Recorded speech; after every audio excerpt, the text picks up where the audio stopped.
What's going on, guys? Welcome back to The Commodity. I'm Fez, and today we're taking a look at bombing of Darwin survivor remembers the day World War II came to Australia. Hard stop, Anzac Stories, hard stop, ABC Australia. I certainly hope that this actually is going to make it. This was suggested to me in the Discord by T-Girl. I think this is the other video she had suggested, so this might be pretty similar to the last one I watched. I think it was like yesterday or the day before yesterday.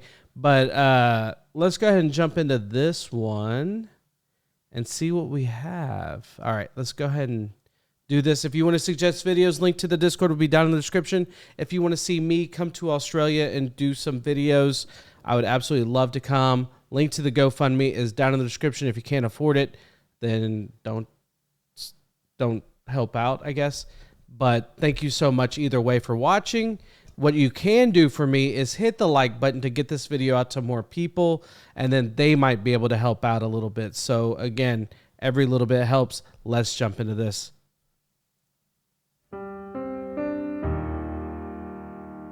Oh, wow. It was a tense day in Darwin in 1942 when Brian Winspear noticed a strange object glistening above the palm trees. You could see the sun glinting off the bombs. It was just like confetti coming down. Mr. Winspear, now 101 years old, was serving in the Royal Australian Air Force when Japan started dropping bombs on Darwin.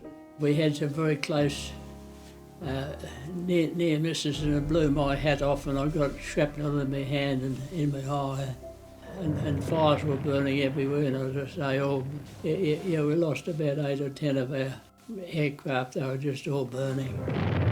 To this day, Japan's first air raid in Darwin on February 19, 1942 remains the largest single attack ever mounted by a foreign power on Australia. Dr. Norman Cramp says it marked the beginning of a months-long onslaught. Around 230 to 250 people were killed on that first day, and over the nearly 2 years of bombings, around 1,700 people lost their lives.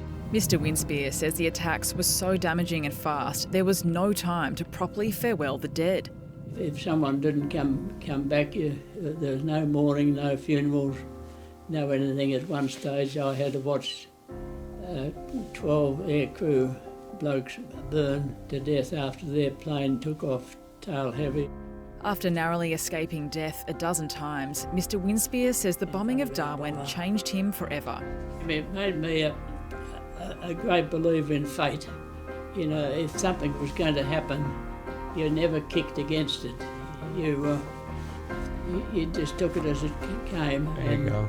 Several times I was supposed to be doing something in the last minute. They changed it, and the person that took my place in 2 or 3 cases, he was dead with a lot of others.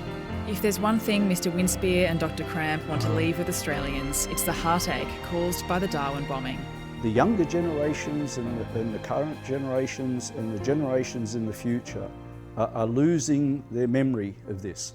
And the danger with history is if you forget it and you ignore it, you increase the chances of it repeating itself. 100%. Now, 80 years... 100%. We're having a huge issue with that here in the States, with people trying to hide the negatives of American history in the past and really kind of the current, especially for people of color. So, and this is coming from somebody of color. If you completely try to forget about the past, then the future can, and odds are will, replay the negatives of the past.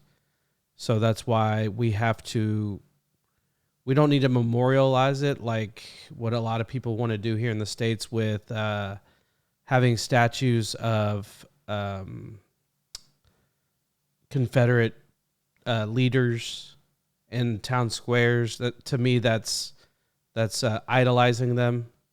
They were terrible, terrible people, treated people of color terribly. And then when we talk about taking them down, you know, they'll say, well, this is just to remember our past. No, that's not remembering your past. There's ways to do it through education, through books, through museums, through word of mouth, through all these other things. But now they want to take out the books and all that kind of stuff.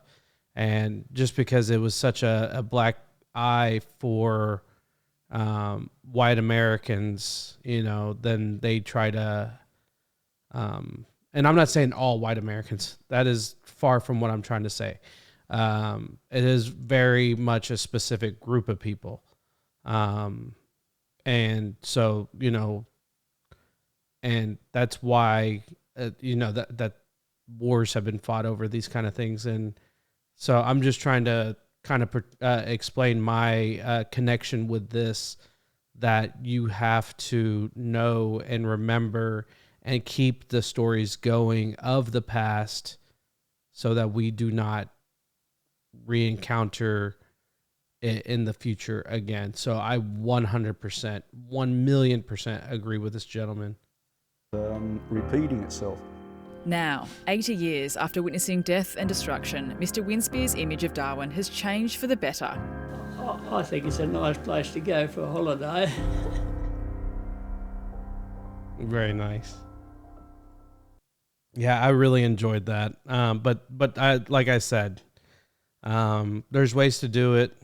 I mean, this is completely different, obviously, but I'm just talking about my experience right now in the United States, and we definitely have to remember these things because I don't want my kids going through it, or go through it as little as possible, or whatever the situation may be.